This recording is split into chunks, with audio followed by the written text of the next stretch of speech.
Praise God. Praise the living Jesus. Praise the living Jesus. Orúkọ mi ni Evangelist Oni. Fún àwọn ohun tó lọ lọ́wọ́ lórí bàbá wa Adeboye àti àwọn ìjọ aláṣọ ara àti ìjọ aláṣọ funfun. Nígbà tí mo rí program tárákùnrin yẹn ń ṣe, ó jẹ́ ohun tó bà mí ní ọkàn jẹ́. A lè rú àwọn kan báyìí ní àárín ẹ̀yin onígbàgbọ́ tí ò dẹ̀ kó rí bẹ́ẹ̀.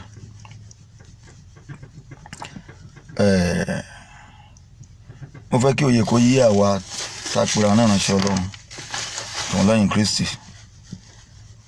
Ọlọ́run tiwa tí àwa ń sìn yẹn Jésù Kristi kì í ṣe Ọlọ́run tá ń bá dì nípa ara bí kò ṣe nípasẹ̀ ẹ̀mí mímọ́. Nípasẹ̀ ẹ̀mí mímọ́. Kì í dẹ̀ ń ṣe Ọlọ́run tí a lè jà fún. Òun ló máa ń jà fún ara rẹ̀. Ó ṣẹlẹ̀ nínú Bíbélì. Nígbà tí àwọn ènìyàn wá fẹ́ wá mú Jésù láti kàn má gbélébùú, Pétérù mú idà, ó bẹ́ etí arákùnrin kan sílẹ̀. Jésù dẹ̀ mú etí yẹn ó fi síbẹ̀ padà. Ní kí Pétérù kó ti idà rẹ̀ bọ ọkọ rẹ̀ pé kó má gbé òun níjà. Kí ló wá dé tí ẹ̀yin tẹ́ pera yín nínú iṣẹ́ Ọlọ́run tẹ́ fẹ́ máa gbèjà Jésù, tẹ́ fẹ́ máa gbèjà rẹ̀, tẹ́ ẹ̀ dẹ̀ lè gbèjà Ọlọ́run? Ìgbà tí àwọn Brazil tán sọ̀rọ̀ òdì sórúkọ Ọlọ́run, ẹ̀yin lẹ gbèjà Jésù, òun ló gbèjà ara rẹ̀. Ìgbà tí àwọn kí lórúkọ àwọn Turkey tán pa gbogbo àwọn Christian tó wà ń bẹ̀, ẹ̀yin lẹ gbèjà Jésù. Ìránṣẹ́ Ọlọ́run ìbá jẹ́ aláṣọ funfun, ìbá jẹ́ aláṣọ ara tó ń gbèjà, tó náà fẹ́ gbèjà Jésù, ó rìn pé kì í ṣe Jésù ló ní ìjọ yín. Kì í ṣe Jésù ló ní ìjọ tẹ́ ń jà fún. Ẹ ò lè jà fún ìjọ. Ẹ jẹ́ kẹ́ni tó ní ìjọ rẹ̀ kó jà fún ìjọ rẹ̀. Arákùnrin tí mo rí ẹ lórí Facebook yẹn, ó dùn mí lọ́kàn. Bí bàbá Adeboye bá tiẹ̀ sọ̀rọ̀, ẹ jẹ́ n sọ fún yín lónìí kẹ́ gbọ́. Ẹ lọ ka ìwé mímọ́ dáadáa. Kò síbi tí Bíbélì látòrí Abrahamu tí wọ́n pera wọn ní èèyàn mímọ́. Gbogbo wa inú ẹ̀ṣẹ̀ l'Olúwa ti pè wá ló tó mú wa jáde. Inú ẹ̀ṣẹ̀ ló ti pè wá ló tó mú wa jáde. Kò dẹ̀ sẹ́ni tó pé, kò sẹ́ni tó mọ́ bí kò ṣe Jésù tá ń pè nìkan ṣoṣo ló pé ní gbogbo ayé. Nínú ìwé Jákọ́bù 4:4, ó lẹ́yìn panṣágà ọkùnrin, ẹ̀yin panṣágà obìnrin, ó lè mọ̀ bí ìbárẹ́ ayé ìṣẹ́ ọ̀tá Ọlọ́run ni. Ó náà tó bá darapọ̀ mọ́ ayé ó jẹ́ ọ̀tá sí Ọlọ́run. Kí ló ṣe yín tẹ́ ń darapọ̀ mọ́ ayé? Kí ló ń ṣe yín tẹ́ ń darapọ̀ mọ́ ayé? Nígbà mo ń wá arákùnrin, mo tẹ ìgbóná kọ́ọ̀tì program ẹ̀dànù ni. Ó máa ná lóṣù kan. Ẹ jẹ́ n sọ nǹkan fún yín. Ẹ má ṣe nǹkan tí Ọlọ́run máa fi bí àwọn ọmọ yín wò tó máa gbọ̀n lórí àwọn ọmọ yín. Bí bàbá Adeboye bá sọ̀rọ̀, bàbá Adeboye ò lè reduce ènìyàn kó nínú ìjà aláṣọ funfun. Bẹ́ẹ̀ ìṣẹ̀lẹ̀ náà bá ń sọ̀rọ̀, ẹ lè reduce èèyàn kó nínú reduce èèyàn kó nínú ìjọ Redeem. Ṣùgbọ́n mo fẹ́ kẹ́ mọ̀ lónìí, ohunkóhun tẹ́ bá ṣe nínú ayé yìí tẹ́ ń gbé sórí íńtánẹ́ẹ̀tì, ẹ mọ̀ pé ìgbàgbọ́ ní káàkiri stage by stage ni. Ẹ mọ̀ iye ọkàn tí ìwọ arákùnrin tó wá sórí íńtánẹ́ẹ̀tì tó ti dá lóró níwájú Jésù torí kò bóyá òun bá bàbá Adeboye wí tí ò dẹ̀ kó rí bẹ́ẹ̀. Ìwọ tó ń sọ̀rọ̀ yìí yóò mọ̀ bóyá orúkọ ẹ wà nínú ìwé yìí. kò yẹ kó rí bẹ́ẹ̀. Mi ò ń ṣe ọmọ rìdíìmù o, mi ò dẹ̀ ń sọmọ ìjọ aláṣọ funfun gbọ́n. Nígbà tí mo rí kí n lórí YouTube ó dùn mí. Ẹ wá ń ṣe ìṣe aláìgbàgbọ́, ẹ ń ṣe ìṣe ayé, ẹ ṣe fi bàbá ẹlẹ̀ fún Jésù, ẹ dẹ̀ ń ka Bíbélì. Ǹjẹ́ má jẹun tó wà lánàá bàbá àti Ọlọ́run? Ǹjẹ́ mọ̀ gbà tí Ọlọ́run pè é? Ǹjẹ́ ẹ mọ̀? Èmi ò support bàbá yìí ṣùgbọ́n mo ń sọ fún yín, bàbá yìí bí bàbá tẹ sọ̀rọ̀, mi ì mọ̀ sọ̀kún sọ̀rọ̀. Ẹ̀yin alájọ fún ìṣètì tẹ̀lé gbéra kẹ lọ bá bàbá kí ló tẹ sọ léyìí. Ẹ dẹ̀ parí ẹ̀ láàrin àti Jésù tó pè yín. Ṣùgbọ́n wá ń ṣe ní ṣe wípé ẹ̀yin lẹ́nu ìjọ ìdíìmù. Bàbá Adébóyè kọ́ ló ní rìdíìmù o, òun kọ́ ló ní rìdíìmù, Jésù ló ní ìjọ rẹ̀. Ẹ̀yin alájọ fún fẹ́ jà bẹ́ẹ̀ ṣe wá, ẹ̀yin kọ́ lẹ́nu ìjọ alájọ fún. Jésù ló ní ìjọ alájọ fún, olóní ìjọ tó wà ní gbogbo ayé. Ẹ má ṣe nǹkan nípa ti ara, ẹ má ṣe nǹkan nípa nǹkan tẹ́ pẹ́ tó máa jẹ̀bi lọ́dọ̀ ẹni tó rán yín níṣẹ́. Èmi tẹ́ ń wò yìí nígbà kọ́lọ́run tó pè mí, mo jókòó mo bẹ̀ sí ń sọ̀rọ̀ ìránṣẹ́ Ọlọ́run kan. Nígbà tó di òru, Ọlọ́run dẹ̀ gbé ìránṣẹ́ Ọlọ́run yẹn wọlé wá là mí ní 40.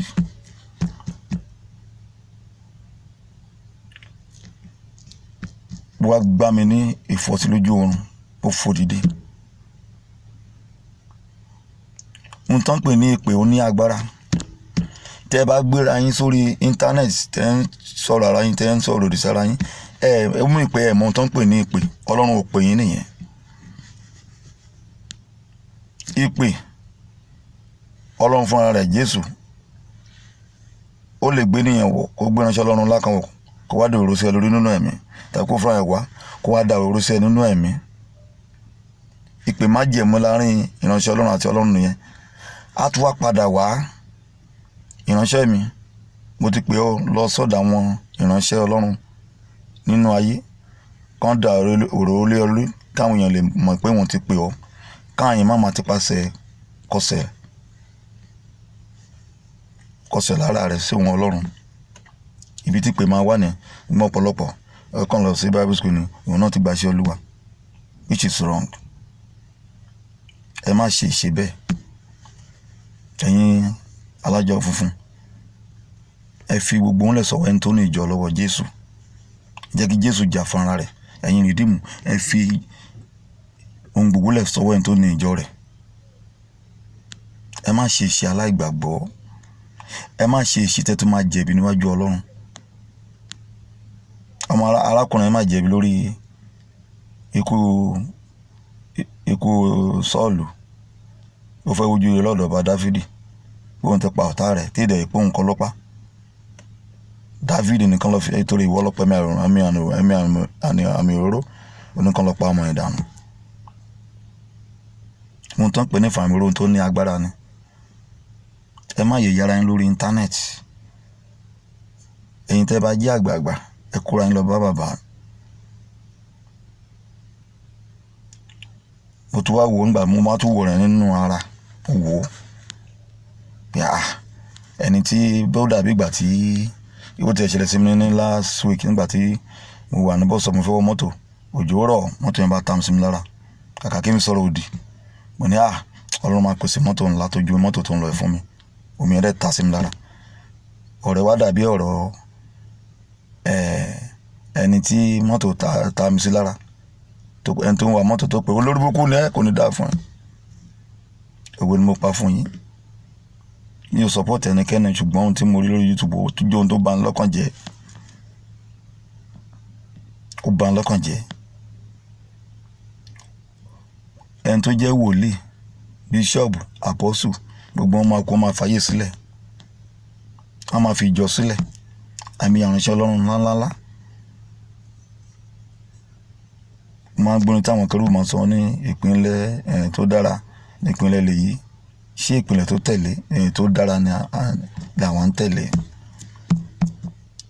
Ọmọ pé wọ́n ránṣẹ́ tó ń sọ̀rọ̀ lórí fóònù yẹn tó ń lórí YouTube, ẹ̀mí ìbínú ni. ní 2017 wọ́n gbé mi kó nínú ayé yìí. Mo bára mi ní ọ̀run, mo rí Jésù ní ọ̀run. Wọ́n ti mọ̀ ń sọ̀rọ̀ pé ọ̀rọ̀ mú pa fún yín, Ọlọ́run yóò fìyà jẹ mí. Mo bára mi ní ọ̀run kí n ṣe ìdájọ́ àwọn ìránṣẹ́ Ọlọ́run. Jésù jókòó sórí ìtẹ́ ńlá. Ọjọ́ ìlòyè tó yé mi wípé gbogbo àwọn tán kan gba Jésù, tán gba Jésù òfo ni wọ́n. Àtàwọn tán gba Jésù tán dá ẹ̀ṣẹ̀ òfo ni wọ́n.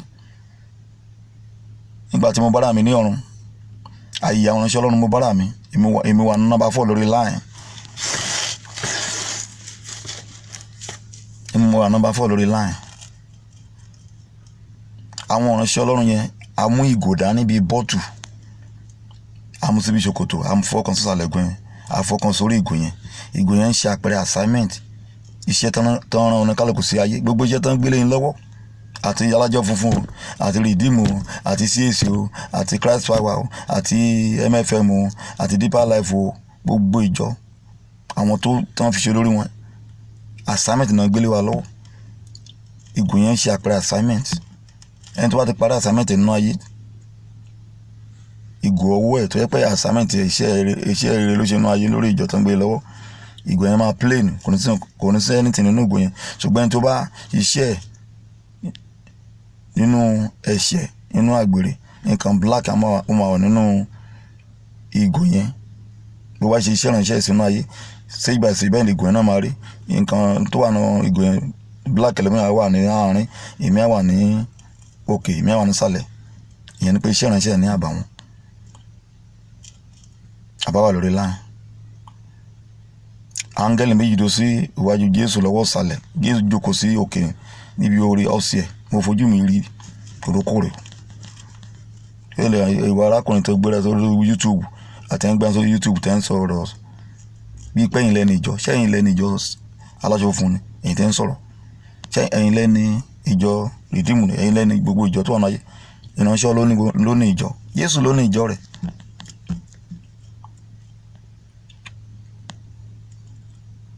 Ẹ bá ń ṣe judgement, àwa táwa ní ẹ̀yìn, èmi wà nọ́mbà 4, àwọn mẹ́ta wájú mi. Àwọn yọjú ní ẹ̀gbẹ́, àwọn wo táwọn áńgẹ́lì ń ṣe níwájú áńgẹ́lì méjì. Ìránṣẹ́ Ọlọ́run tó wà wájú, àwọn áńgẹ́lì bá ń dá láre. Ìránṣẹ́ Ọlọ́run alààyè, káàbọ̀ sí Paradísì, iṣẹ́ ẹ̀dá nínú ayé, àwárí iṣẹ́ ẹ̀. Wọ́n ti ń congrats pásọ̀ yẹn. Jésù bá dáhùn lórí ibi tó jókòó lórí òkè lórí ìtẹ́. Ó lẹ́yìn áńgẹ́lì mẹ́ẹ̀ dákẹ́. Ó ní ìránṣẹ́ Ọlọ́run tẹ́ ń wò yín nígbà tó wà nínú ayé, ó lẹ́mí ìbínú wà nínú ayé ẹ̀. Ó ní torí ẹ̀ olóhùn àìmọ́ kan kò lè dó níwájú wọn, kò lè dó ní ibi mímọ́ wọn Olúwa. Jésù dẹ̀ náà ó sọ wọ left kìíní kan bí atẹ́gùn rẹ̀ gbé pásọ̀ yẹn àfi ṣò lọ́rùn àpáàdé. Mo wà ń bẹ̀, mo ń sọ fún tí mo ń sọ, ètò bá jẹ́ ẹ̀rọ mú pa. Ọlọ́run tó dá yàtọ̀ yóò fi àjẹ́ mi. Ẹ̀mí ìbínú lẹ fi ń gbéra sórí YouTube. Tẹ́ ń bara ń jẹ́, tẹ́ ń sọ̀rọ̀ sọkúsọ. Ẹ̀mí ìbínú ń gbé àwọn ìránṣẹ́ Ọlọ́run sọ́run àpáàdé nígbà tí mo bá rà ibi ìtẹ́ ìdájọ́. Ẹ̀mí ìbínú. Gbogbo iṣẹ́ rere tí ìránṣẹ́ Ọlọ́run ṣe nínú ayé, torí ẹ̀mí ìbínú wọn dẹ̀ lé sí ọ̀run àpáàdé. Mo wà ń bẹ̀. Mo lẹ́ ń gbéra sórí YouTube. Ìwọ̀n yẹn máa ná ẹ fún oṣù kan. Àánú yín ṣe Ọlọ́run tó ràn yín níṣẹ́. Ẹ má máa jẹ̀bi. Ó tún kú ìránṣẹ́ Ọlọ́run tó wà nọ́mbà 2. Àwọn áńgẹ́lì tó ń dá yín náà láre. Wọ́n tún kì í káàbọ̀ sí Paradísì, iṣẹ́ ẹ̀dá nínú ayé. Jésù bá dáhùn. Ó ní ẹ má congrats ìránṣẹ́ Ọlọ́run yẹn. Ó nínú ayé nínú ṣọ́ọ̀ṣì ẹ̀ kò ní ẹ̀mí ìdáríjì. Bí àwọn mẹ́mbà ẹ̀ bá ti ṣẹ̀ kò ń dáríjì wọn. Ó ní torí òun àmọ́ kan kò lè dó níjọba òun. Ó dẹ̀ nà ó sọ wọ left kìíní kan bí atẹ́gùn. Ó gbé ìránṣẹ́ Ọlọ́run yẹn àfi ṣò lọ́rùn àpáàdé. Mo wà ń bẹ̀.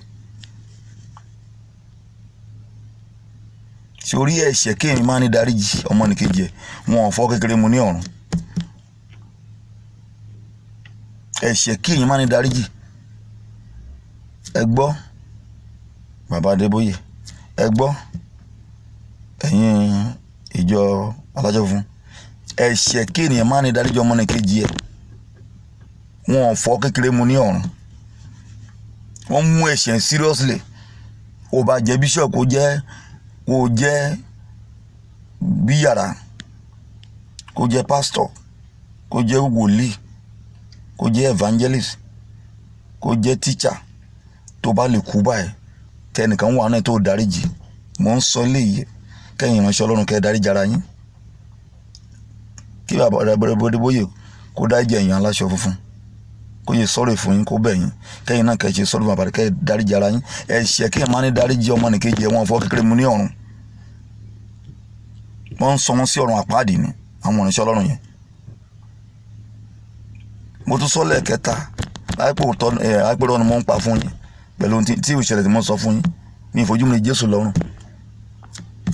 Ọlọ́run tó dá yàtọ̀ yóò fi ẹ̀jẹ̀ mi. Ẹ̀kẹrin àìpẹ́ òdodo ni mo sọ fún yín. Ọlọ́run yóò fi ìjọba nù dá mi láre. Ó wá kẹ́nìkan wájú mi. Ẹni tó ń wájú mi ìdájọ́ tí ọ̀tẹ̀ pẹ̀ tán lè sọ̀rọ̀ àpáàdì. Irú ẹ̀ làwọn tí wọ́n máa ń sọ fún wọn wípé you have calling, òní pé Ọlọ́run fẹ́ lù ẹ́, ìránṣẹ́ Ọlọ́run ni ẹ́. Irú ẹ̀ lẹ́ni tó ń wájú mi wọ́n jù sọ̀rọ̀ àpáàdì. Ó wá jẹ́ kó yé mi wípé ẹnikẹ́ni tọ́lọ́run bá pè nínú ìrọ̀rùn tí ó bá dá Ọlọ́run nínú ìrọ̀rùn inú ìnira ló máa fi ṣiṣẹ́ yẹn. Ìwọ tọ́lọ́run pè ọ́ lọ dá Ọlọ́run lóhùn. Ìwọ tọ́lọ́run rẹ̀ pé tó ń fi ṣe Ọlọ́run ṣe bójúbójú fún wọn náà ó lè ó jẹ́ jáwọ́ ó máa jẹ̀bi. Nítọ́nù bá kàn mí sórí ní ọ̀run kò sí ohun tó pamọ́ ń bẹ̀. Ó bá jẹ́ ìránṣẹ́ Ọlọ́run kó o fòkùnkùn ṣiṣẹ́. Ó jẹ́ oṣù àjẹ́, ó jẹ́ mèrè, ó wá ń ṣe bí ẹni mímọ́ nínú ìjọ. Kò sí ohun tó pamọ́ ní ọ̀run. Sórí bí àyàyàn tó ń mí pè tí áńgẹ́lì bá ti ń béèrè lọ́wọ́ ẹ̀ alágbájá porúkọ ẹ̀ kí ló tó ṣe lé nínú ayé. Ibẹ̀ yẹn dẹ̀ máa lanu, ibi kó tó mí ẹ ó máa lanu, á máa sọ̀rọ̀, á máa tú gbogbo àṣírí ẹ̀ṣẹ̀ gbogbo tó ṣe nínú ayé, gbogbo tó bò lójú àwọn ènìyàn kedere náà rí gbogbo ẹ̀. Ẹni wájú lè gbẹ́ni ẹ̀yìn, ẹni ẹ̀yìn lè gbẹ́ni wájú, ibẹ̀ ń yọ àyọ̀ òun. Ó ṣẹlẹ̀ sí mi ní 2017 on the 21 oṣù May ọjọ́ Sunday. Wọ́n gbé mi kúrò nínú yàrá mi, mo bára mi ní ọ̀run. Àkọ́kọ́ tó máa kọ́ ṣẹlẹ̀ sí mi, ẹ̀ẹ̀mejì ló ṣẹlẹ̀ sí mi. Mo lọ ṣe program kan ní church bàbá Worldwide lọ́nà Gondo Road. Bàbá yẹn wá ń sọ fún mi, wọ́n ń sọ àwọn kan fún mi. Ó ní kí n gbàdúrà, mo gbàdúrà inú church náà ti gbé mi kúrò lọ sí ọ̀run lákọ̀ọ́kọ́ tó ṣẹlẹ̀ sí mi. Mo máa lọ sọ fún bàbá náà ṣé àwọn sọ fún mi. Ìbá nǹkan sọ nǹkan fún mi tẹ́lẹ̀. Mo ń fi ilé ẹ̀yin ìránṣẹ́ Ọlọ́run àti ìwọ tó ní ó máa ń ná ẹ lóṣù kan tí kò ṣe program kó má lọ jẹ̀bi ohun tó fẹ́ ṣe. Ọlọ́run tó pa àwọn ìránṣẹ́ rẹ̀ ìṣubú wọn ń dùn Ọlọ́run tó pè wọ́n, ṣẹ́yìn lẹ pè wọ́n ni. Ọlọ́run ọ̀run tó pè ìránṣẹ́ ó ń dùn Ọlọ́run fúnra rẹ̀ ní ọkàn pé òun pè ìránṣẹ́ òun wọ́n ṣubú. Tálẹ́ lẹ́nìyàn tẹ́ ń dá wọn lẹ́bi. Ó dẹ̀ mélòó nínú yín ìdílé yín tẹ́ jí lọ́gànjọ́ òru tẹ́bẹ̀ sí ń gbàdúrà fún àwọn ìránṣẹ́ Ọlọ́run lórílẹ̀‐èdè yìí ń máa ń ṣe dáadáa. Ọ̀kẹ́tẹ́ ń gbàdúrà fún ìjọ kọ̀ọ̀kan. Olúwàjọ ìjọ sẹ̀lẹ́bà jẹ́ kó tẹ̀síwájú, ìjọ rìdíìmù jẹ́ kó tẹ̀síwájú, ìjọ sèṣì jẹ́ kó tẹ̀síwájú, ìjọ Anglican jẹ́ kó tẹ̀síwájú. Wọn gbọ́dọ̀ ṣubú ara wọn gbọ́dọ̀ ṣubú ẹ̀mí o. Ìjọ Christ Power Olúwa jẹ́ kó tẹ̀síwájú, ìjọ MFM jẹ́ kó tẹ̀síwájú, ìjọ Deeper Life jẹ́ kó tẹ̀síwájú. Ó dẹ̀ mélòó. Èmi ń sọ fún yín bí ìránṣẹ́ Ọlọ́run kan bá ṣubú iná Ọlọ́run ò dùn torí ìgbà tó pè wọ́n ẹ̀mọ̀ ìgbà tó pè wọ́n. So ìṣubú ẹ̀ kò tọ́ sí láti máa sọ. Ẹ fi wọ́n lẹ̀ pé Ọlọ́run ìdájọ́ ìránṣẹ́ Ọlọ́run kò sí lọ́wọ́ ẹnikẹ́ni. Ayé tó da ayé kìíní ni usher in the church kì í ṣẹgbẹ́ governor, evangelist kì í ṣẹgbẹ́ president tó bá mọ́ra rẹ̀, ṣùgbọ́n torí pé ẹ̀ mọ́ra yín. Judgment bá kàn mí ní ọ̀run. Mo bá sọ síwájú làwọn gẹ́lẹ́ bá ń wò mí náà wò náà bá ń dá mi láre. Ìránṣẹ́ Ọlọ́run láàyè àríṣẹ́ nínú ayé, iṣẹ́ ẹ̀dá nínú ayé. Ẹ bá ń kí mi. Jésù bá dáhùn níbi tó jókòó sí lórí throne lórí bí òkè báyìí. Olóyìn áńgẹ́lì mi ọ̀nà ẹ̀dákẹ́. Ó lè má congrats ìránṣẹ́ yìí. Níkìlẹ̀ ń kí fún. Oníránṣẹ́ tẹ́ ń wò yìí onínúgbà tó wà nínú ayé. Ẹni ìránṣẹ́ Ọlọ́run tó ń wájú yín ó lè sọ fún pé kó dọ̀bálẹ̀ síbi tẹ́yìn áńgẹ́lì wà yẹn. Tó bá ti dọ̀bálẹ̀ ó máa bẹ̀rẹ̀ inú ayé padà. Ó nítorí fún kíni olùkọ́ àwọn sóòlù àwọn ọkàn kan tó nídìí ní ọwọ́ rẹ̀ ó dìgbà tó ń bá rí àwọn ọkàn yẹn kóhun tó dá padà sí ọ̀run. Tó bá ti dọ̀bá síwájú ẹ̀yìn áńgẹ́lì wọn bá rẹ̀ nú ayé padà. Kàkà tẹ́ ẹ fi wá ọkàn fún Jésù, ọkàn ìhìnrere, ọkàn ìgbàlà àwọn ẹlẹ́ṣẹ̀, ẹ ń lé ọkàn dànù kúrò níwájú Jésù. Ẹ wá fẹ́ kí inú Jésù kó dùn sí yín. Mo bá sọ fún áńgẹ́lì, ní áńgẹ́lì mo ní tèmi bẹ́tà, mo ṣe bá àwọn ìránṣẹ́ Ọlọ́run kan ní wọ́n lé lọ sọ́run àpáàdì. Mo lè mi à ń pa lọ sínú ayé màá lọ wá àwọn ọkàn yẹn wá. Mo tún wá lẹ́yìn áńgẹ́lì wọn nìyẹn, mo ṣe mọ̀ pé ìgbà wọn wà nínú ayé. Mo fẹ́ràn orin kan nínú ìwé orin Mbok ní ìwé orin CAC. Mo ṣe ń sọ níwájú áńgẹ́lì yẹn, mo ní mo fẹ́ràn orin yẹn, orin 77 mọ̀ pé mo láìkẹ̀ láti kékeré mi. Orin 77 ní ìwé orin CAC. Áńgẹ́lì náà mọ̀ pé mo láìkẹ̀ orin yẹn, mo bá ń kọrin ní ọ̀run. Kí lórin yẹn ti wí? Ó ní gbogbo ayé gbé Jésù ga, áńgẹ́lì ẹ wólẹ̀ fún, ẹ mú adé ọba rẹ wá, ṣe é lọ́ba àwọn ọba. Gbogbo ayé gbé Jésù ga, áńgẹ́lì ẹ wólẹ̀ fún, áńgẹ́lì ẹ wólẹ̀ fún, ẹ mú adé ọba rẹ wá, ṣe é lọ́ba àlọ́ba àlọ́. Mo bá pa orin yẹn tán bàbá màmá, gbogbo áńgẹ́lì tó wà lọ́nà bá gbórin lẹ́nu mi, wọ́n bá bẹ̀rẹ̀ sí ń kọrin, bẹ̀rẹ̀ sí ń lu oríṣi àwọn instrument àfihàn bàbá mi Jésù. Ìdájọ́ ọba yẹn lé bàbá màmá. Ṣé mo ti dọ̀bálẹ̀? Bí áńgẹ́lì kan ni mo dọ̀bá síwájú áńgẹ́lì bí ìgbà tó máa jòkúta bọ́ọ̀lù àtọ́jú ọ̀run. Bẹ́ẹ̀ mo ń já parabọ̀ nínú ayé. Nǹkan bá fà ti lóru àfi gbé lórí bẹ́ẹ̀dì mi. Ó di ìmọ̀ ìpínlẹ̀ bẹ́ẹ̀ sí ń sunkún. Òun lẹ́yìn ìránṣẹ́ Ọlọ́run gbé yẹn sórí íńtánẹ́ẹ̀tì lẹ́ ń sọ̀rọ̀ síra yín. Ṣé ẹ̀yin lẹ́nu ìjọ ni? Ẹ wá ń ṣe bí àwọn aláìgbàgbọ́. Káwọn unbeliever máa rí yín kí ni wọ́n máa dùn pé àárín yín ti dàrú. Ẹ ṣe fi ìjọ ẹ̀yin oláṣọ funfun, ẹ fi ohun gbogbo lẹ̀ fún Jésù, ẹ̀yin aláṣọ ara ẹ fún lẹ̀ fún Jésù. Ẹ̀yin kọ́ lẹ́nu ìjọ. Ṣé bí àyànfẹ́ ń pa Jésù, Jésù rí àyànfẹ́ ní ọ̀run. Ọ̀pọ̀lọpọ̀ yín ẹ ń jẹ àjẹyó. Àwọn tó yẹ kó wá síwájú Jésù ẹ̀ tún ń lé wọn. Ẹ jọ̀ọ́ tẹ́ bá ti ń receive message ẹ send ẹ̀ sí àwọn ìránṣẹ́ Ọlọ́run, sáwọn ènìyàn kan lè rí, kan yí padà, kí wọ́n má sọ ìjọ dídí ìjọ tiwọn. Jésù ló ní ìjọ. Kí wọ́n dáríjì ara wọn. Bàbá Adeboye dáríjì àwọn aláṣọ funfun, ẹ̀yin aláṣọ funfun dáríjì bàbá Adeboye. Ẹ má ṣe ìṣe ayé. Ìṣe ayé kì í ṣe irú yín kọ́. Ìṣe ayé ó máa ń jẹ́ kéèyàn rí bínú Ọlọ́run ni. Ẹ̀bẹ̀ ni mo bẹ̀ yín, mi ò bú yín, mi tó bú yín, mi tó sọ̀rọ̀ sí yín, ṣùgbọ́n gbà tí mo rí lórí YouTube ó dùn mí, mo kàn wò fún tẹ́mi, mo kàn kọ́ tiẹ̀ ni. Mo bẹ̀ yín lórúkọ Jésù, ẹ má nira yín sínú. Mo ń sọ fún yín, ẹ̀ṣẹ̀ kéèyàn máa ní ìdáríjì ọmọnìyàn kejì ẹ̀, wọn àfọwọ́ kékeré mu ní ọ̀run. Ẹ̀ṣẹ̀ ìbínú, wọ́n tó gbé ìbínú wá sórí YouTube tó ń sọ̀rọ̀, ìbínú ni yóò ràn yín lọ́nà padà. Jẹ́ kí omi sùúrù, omi orígi àgbélébùú kó dà sí ọkàn yín. Mo bẹ̀ yín, gbogbo ọjọ́ táwọn kan ti ń bú Jésù tó ń sọ sí Jésù, ta ló jà nínú yín? Torí ohun tẹ́ gbà ni ẹ mú ohun tẹ́ gbà o. Ẹ mú ohun tẹ́ gbà o. Ẹ bá gbé sórí íńtánẹ́ẹ̀tì tẹ́ ń sọ ibà ó mì pé kò sẹ́mi Kristi nínú yín. Ó mì pé Jésù kọ́ ni òun kọ́ olóní ìjọ yẹn lẹ́ni fún ara yín. Òun lè fi ń jà fún ìjọ aláṣọ funfun, lè fi ń jà fún ìjọ rìdíìmù, lè fi ń jà fún ìjọ aláṣọ ara. Ẹ̀yin lẹ́ni ìjọ yín nìyẹn. Ẹ má ṣe bẹ́ẹ̀. Mo bẹ̀ yín ni o. Mo bẹ̀ yín lórúkọ Ọlọ́run àwọn ọmọ, lórúkọ Ọlọ́run tó pè yín, lórúkọ Ọlọ́run bàbá wa, lórúkọ Ọlọ́run bàbá wa Babalọ́lá, lórúkọ Ọlọ́run Mósòrè Mọ́ládé, lórúkọ Ọlọ́run bàbá Ọ̀ṣọ́fà. Mo bẹ̀ yín ni o. Lórúkọ Ọlọ́run Billy Graham, lórúkọ Ọlọ́run Real Bonke, lórúkọ Ọlọ́run John Wesley, lórúkọ Ọlọ́run Abraham, lórúkọ Ọlọ́run Isaac, lórúkọ Ọlọ́run Jacob tí ń jẹ́ Ọlọ́run Sẹ́lì, mo fi bẹ̀ yín. Lórúkọ Ọlọ́run bàbá, lórúkọ Ọlọ́run ọmọ, lórúkọ Ọlọ́run mo fi bẹ̀ yín. Ẹ dáríjì ara yín. Ògo ni fún Ọlọ́run lókè ọ̀run. Jésù Kristi Olúwa wa. Àmín.